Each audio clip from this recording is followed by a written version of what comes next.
Chapter 25. Seeking the Buried Treasure.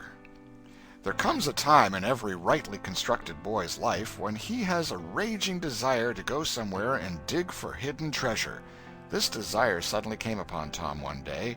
He sallied out to find Joe Harper, but failed of success. Next he sought Ben Rogers. He had gone fishing. Presently he stumbled upon Huck Finn the Red-Handed. Huck would answer. Tom took him to a private place and opened the matter to him confidentially. Huck was willing. Huck was always willing to take a hand in any enterprise that offered entertainment and required no capital, for he had a troublesome superabundance of that sort of time which is not money. "Where'll we dig?" said Huck. "Oh, most anywhere." "Why, is it hid all round?" "No, indeed it ain't. It's hid in mighty particular places, Huck. Sometimes on islands, sometimes in rotten chests under the end of a limb of an old dead tree, just where the shadow falls at midnight, but mostly under the floor in haunted houses." "Who hides it?" "Why, robbers, of course. Who'd you reckon? Sunday school superintendents?" "I don't know.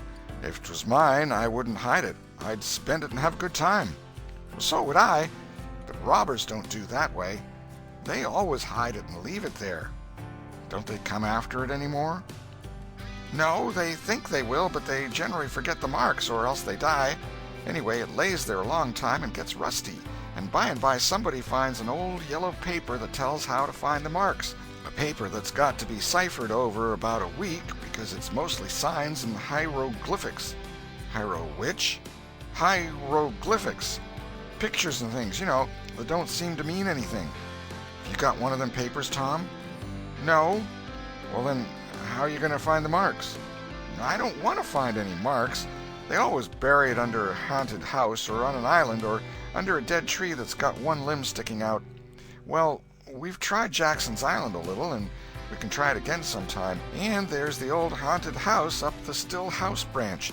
And there's lots of dead limb trees, dead loads of them." "Is it under all of them?"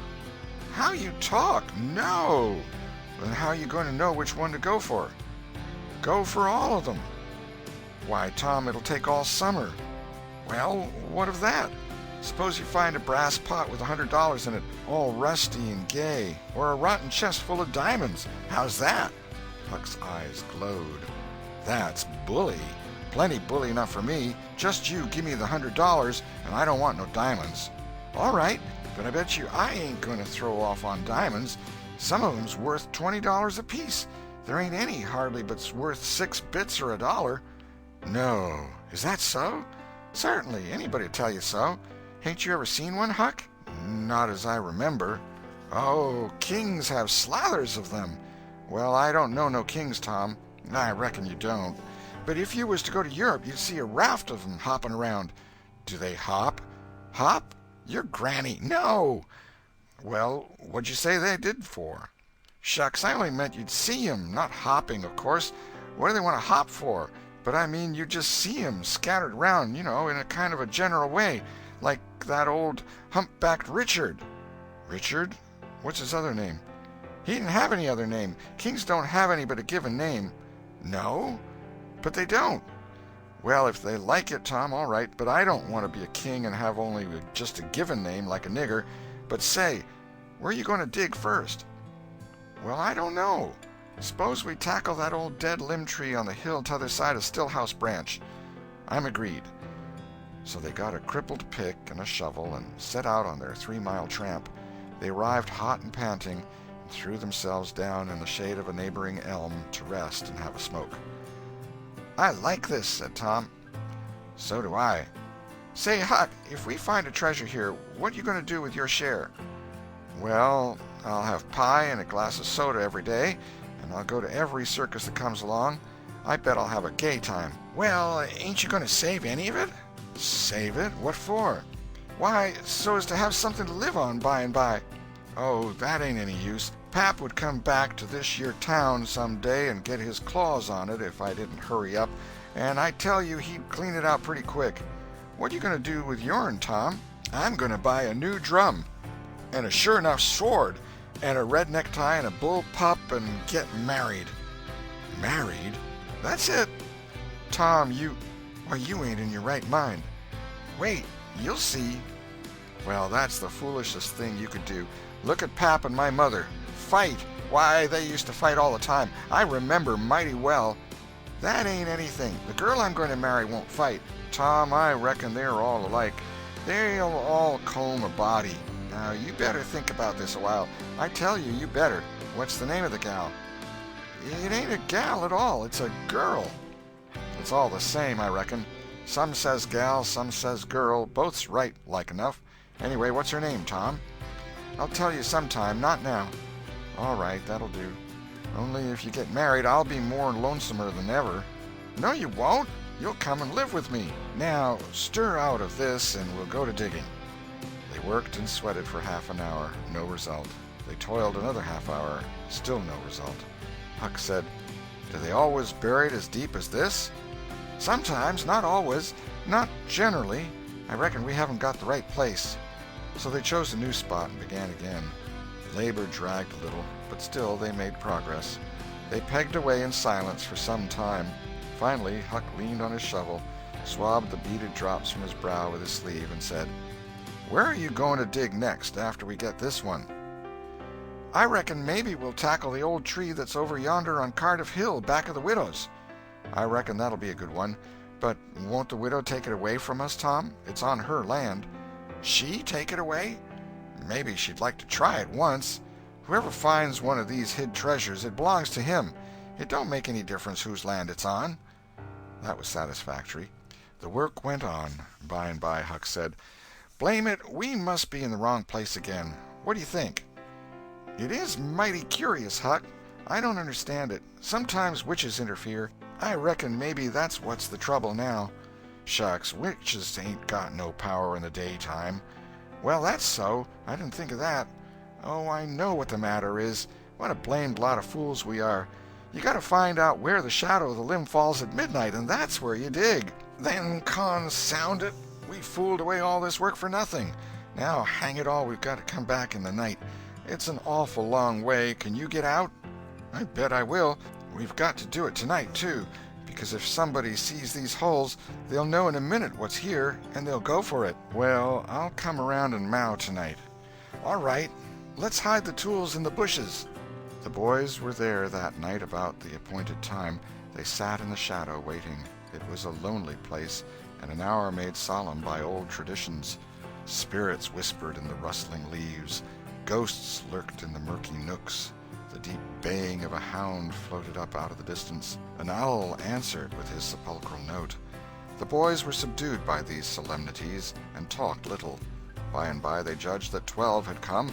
They marked where the shadow fell, and began to dig. Their hopes commenced to rise. Their interest grew stronger, and their industry kept pace with it. The hole deepened and still deepened, but every time their hearts jumped to hear the pick strike upon something, they only suffered a new disappointment. It was only a stone or a chunk. At last Tom said, "It ain't no use, Huck. We're wrong again." "Well, but we can't be wrong. We spotted the shadow to a dot." "I know it, but then there's another thing." "What's that?" "Why, we only guessed at the time. Like enough it was too late or too early." Huck dropped his shovel. "That's it," he said. "That's the very trouble. We got to give this one up. We can't ever tell the right time, and besides, this kind of thing's too awful. Here this time of night with witches and ghosts a-fluttering around so.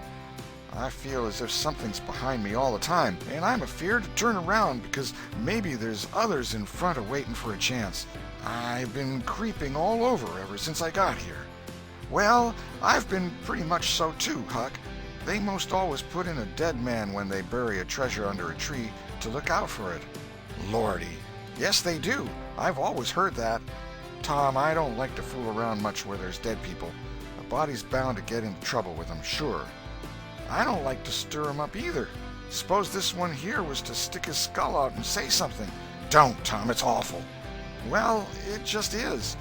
Huck, I don't feel comfortable a bit. Say, Tom, let's give this place up and try somewhere else." "All right, I reckon we'd better."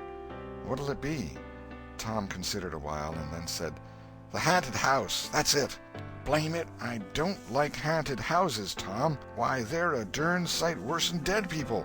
Dead people might talk, maybe, but they don't come sliding around in a shroud when you ain't noticing, and peep over your shoulder all of a sudden and grit their teeth the way a ghost does. I couldn't stand such a thing as that, Tom. Nobody could. Yes, but, Huck, ghosts don't travel around only at night. They won't hinder us from digging there in the daytime. Well, that's so. But you know mighty well people don't go about that haunted house in the day nor the night. Well, that's mostly because they don't like to go where a man's been murdered, anyway. But nothing's ever been seen around that house except in the night. Just some blue lights slipping by the windows. No regular ghosts.